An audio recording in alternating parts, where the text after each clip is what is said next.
my name is Rikeya. I'm a poet and educator. So I started off with giving the students a very short poem, which is something that they can memorize quite easily and then get their confidence up to show that they definitely can memorize a poem and can do it quite quickly as well.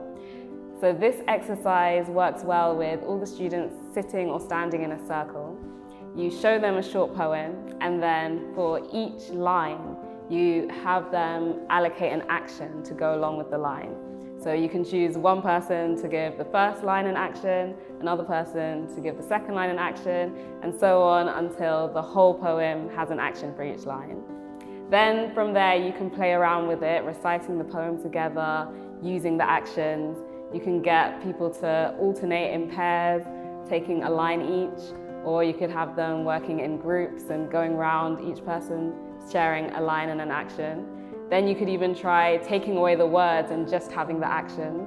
So they're presenting the poem but without the words. Or you could have them just having the words. And then from there you can start testing people to see if they've memorized the whole thing. And you can use the actions as a prompt to help them when they get stuck. One of the challenges that I did come across was people shutting down and saying that they couldn't memorize poetry and they couldn't memorize anything.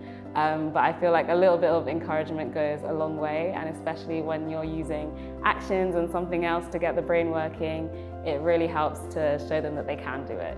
I hope you and your students enjoyed that exercise. We would love to see their poetry performances. If you'd like to find out more about Poetry by Heart or the Poetry Society, you can head to their websites.